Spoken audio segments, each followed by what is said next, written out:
তুমি আমার ডায়েরির শেষার্ধে লেখা সেই পরিত্যক্ত মিথ্যে অনুভূতি, যার কথা ভেবে বন্ধ চোখে জল গড়ায়।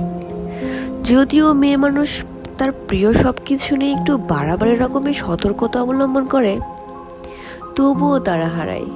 আমিও হারিয়েছি, কিংবা মিথ্যে অনুভূতির ভিড়ে হারিয়ে গেছি।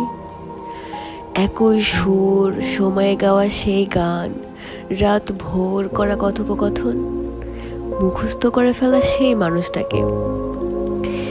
মানুষটাকে কি আদৌ ভুলে যাওয়া সম্ভব? সম্ভব নয়।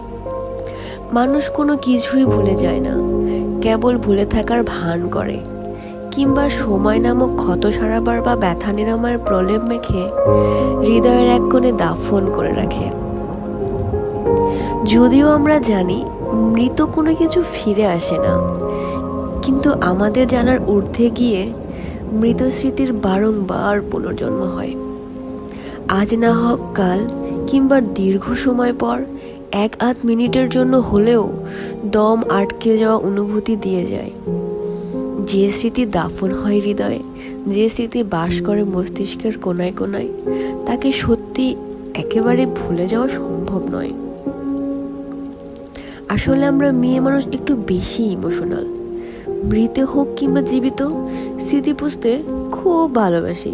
হোক সেটা আমাদের চরম অশান্তির কারণ, তবুও ভালোবাসি।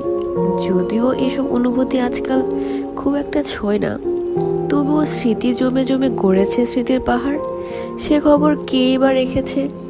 অথচ মাঝে মাঝে ইচ্ছে হয় এই সব কিছুর উঠতে গিয়ে চিৎকার করে বলি, তুমি আমার ডায়েরির শেষার্ধে লেখা সেই পরিত্যক্ত মিথ্যে অনুভূতি, সত্যি যার কথা ভেবে বন্ধ চোখে এখনো জল গড়ায়।